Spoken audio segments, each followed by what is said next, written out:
Due to a variety of factors like new video game consoles and your run-of-the-mill global pandemic, a whole lot of games got delayed in 2022. That kind of sucked in 2022, but it means 2023 is gonna be absolutely bonkers in terms of video game releases. Here are a whole bunch of the games that we know are coming out in 2023, and it's not even all of them. Let's get to it.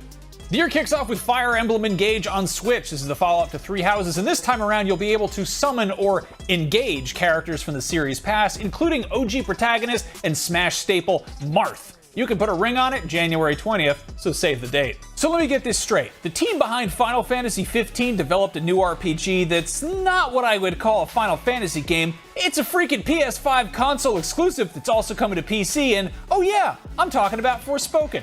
Yeah. Okay, that is a game that's out this month. It was supposed to be out in May, and then in October, and it might actually come out on January 24th, so check it out. If the Callisto Protocol didn't satisfy your need for deep space survival horror in which combat tips are awkwardly written on the wall in blood, well, you can relive the original Dead Space with Dead Space Remake. The entire game has been recreated painstakingly in the Frostbite engine, and it shakes things up a bit with a disgusting new system which is called peeling that apparently lets you mutilate those necromorphs down to the individual bones and tendons. That's horrible, and it's also on new gen and PC on the 27th. On February 10th, it's back to school season in the Wizarding World, and Hogwarts Legacy lets you live out the ultimate fantasy of attending Harry Potter's alma mater. Just imagine the thrill of paying out the ass for textbooks that try to bite you, the least wheelchair-accessible stairs in the history of schools, and your entire academic career being determined by a guidance counselor who is a talking hat. But hey, at least you can reroll if it puts you in Hufflepuff. If you wish Monster Hunter was a little more like Fortnite, keep an eye out for Wild Hearts, yet another fantastical world for you to explore. This one is inspired by feudal Japan, imagine that. It's developed by Omega Force, the studio behind the Dynasty Warriors series and its myriad Musou spin-offs, and if the fact that EA is publishing worries you, bear in mind that Activision published Sekiro. Will you heart Wild Hearts? See for yourself when it's out in the wild on February 17th.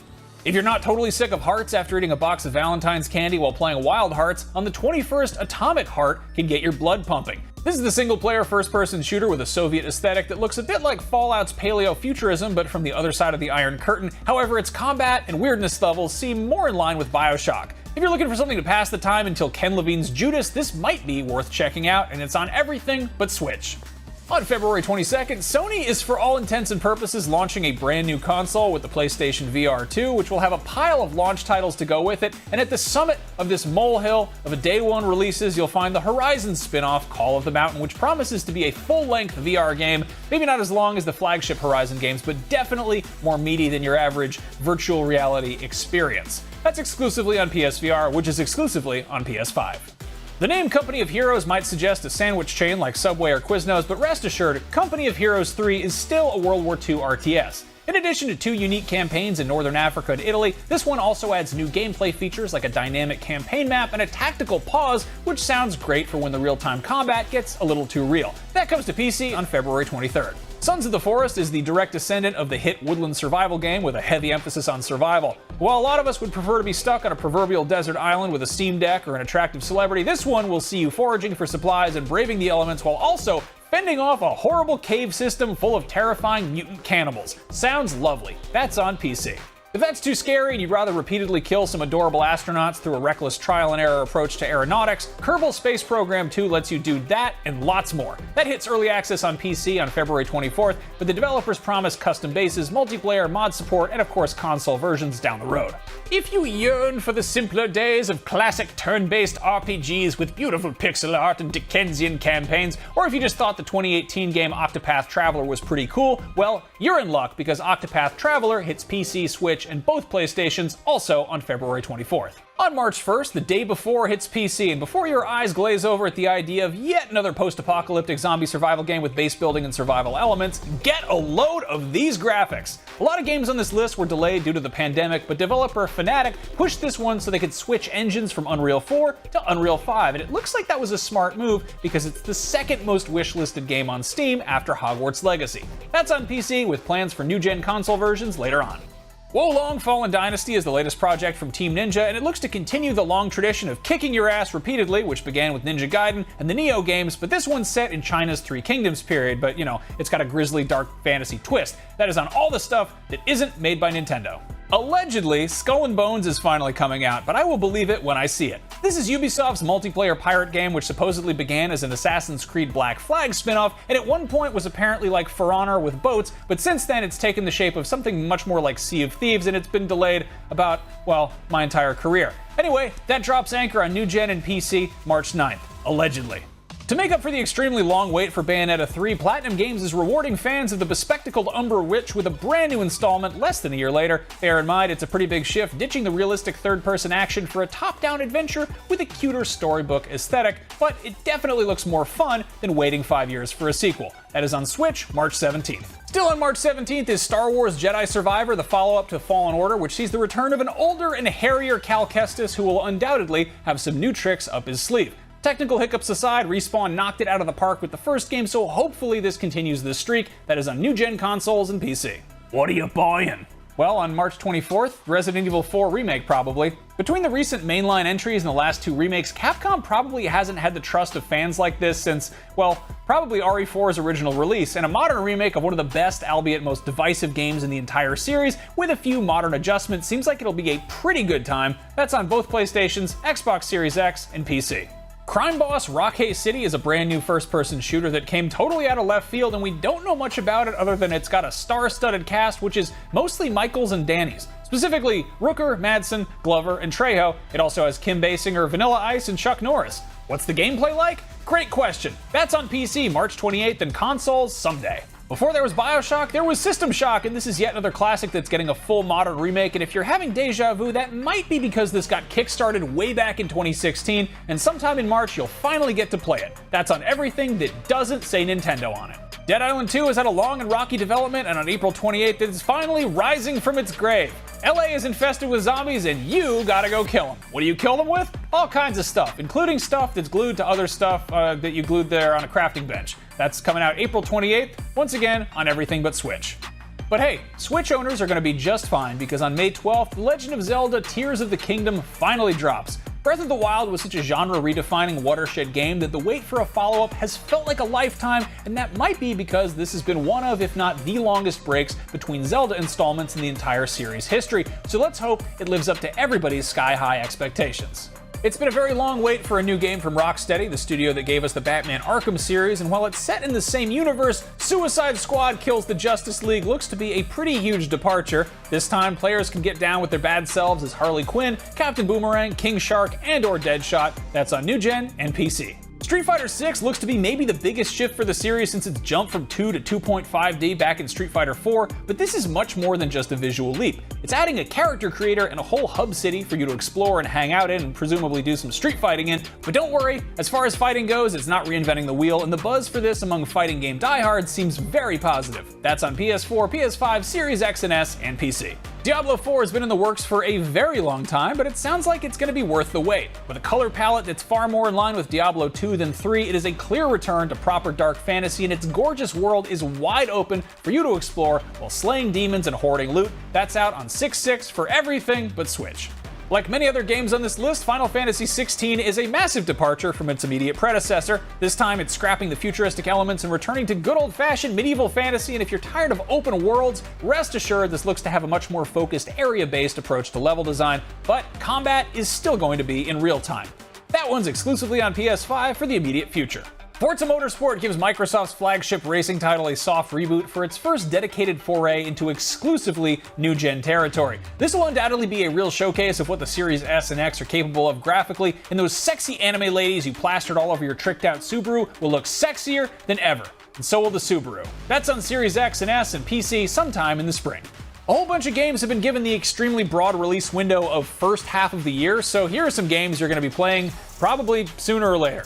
Hollow Knight received universal acclaim, including IGN staff voting it the best Metroidvania of all time, despite an utter lack of Metroids and Vanias. A lot of people are dying to get their hands on Silksong, which is the immediate follow-up that puts you in control of Hornet, the enemy-turned-ally from the first game, who has a totally unique moveset.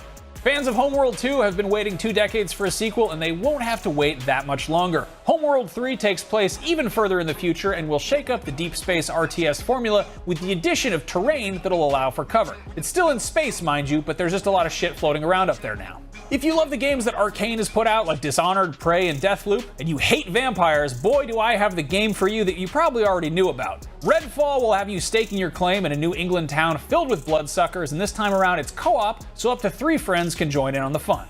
Stalker 2: Heart of Chernobyl is the long-awaited sequel to the 2007 post-apocalyptic survival horror game based on the Tarkovsky film of the same name, based on the classic novel Roadside Picnic, and its development has certainly not been a picnic, roadside, or otherwise.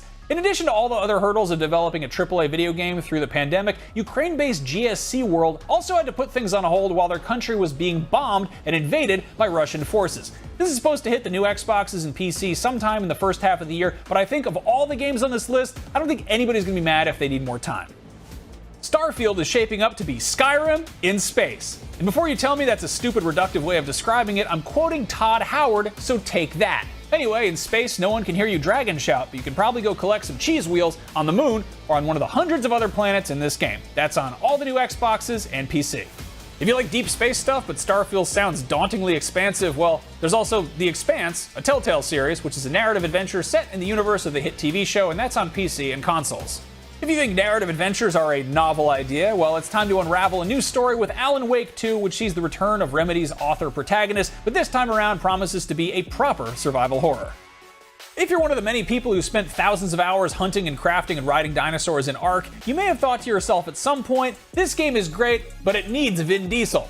Well, you weren't the only one, because Vin Diesel felt the same way, and after playing a shitload of the first game, he's not only starring in the sequel, he's also involved with its development as Studio Wildcard's president of creative convergence, which means he's also executive producing an Ark animated series. Sure, why not? If you think giant robots are f***ing awesome, you're correct. And FromSoft's beloved mecha series Armored Core is back with its 6th long-overdue installment, Fires of Rubicon. What took so long? Well, FromSoft was busy establishing a little genre called Soulsborne with a trilogy of Dark Souls games, Bloodborne, Sekiro, and of course Elden Ring. There's absolutely no reason to expect Armored Core to be anything like those games, and according to the developers, it isn't really, but considering those games are what amassed FromSoft its devoted following, I imagine those fans are being taken into consideration at least somewhat. That's coming to everything. Another AC franchise getting at least one new entry this year is Assassin's Creed. Longtime fans might be relieved to hear that after the last few games have veered heavily into action RPG territory, Assassin's Creed Mirage is going to scale things back and return to the original game's design pillars of stealth, parkour, and assassinations. The setting? 9th century Baghdad. The first Hades was a smash hit in 2020. Its fast-paced roguelike action and slick visuals earned it a spot on countless best-of lists, as well as nabbing IGN's Game of the Year award. While we're always happy to see Supergiant games go back to the drawing board to try something completely new and experimental, we're also thrilled that there's more Hades on the way, which will undoubtedly have plenty of surprises in store. Pinocchio fans, if such a thing actually exists, have had a pretty busy couple of years. Hot on the trail of Disney and Del Toro's feature film takes on that dishonest but lovable wooden boy comes Lies of P. This action RPG retells the original 19th century fairy tale in the form of a fast-paced action RPG a la Bloodborne, and yes, you'll be able to tell lies. Marvel's Spider-Man was one of the best-selling games on PS4, so unsurprisingly, it's getting a follow-up, but the sequel will be exclusive to PS5.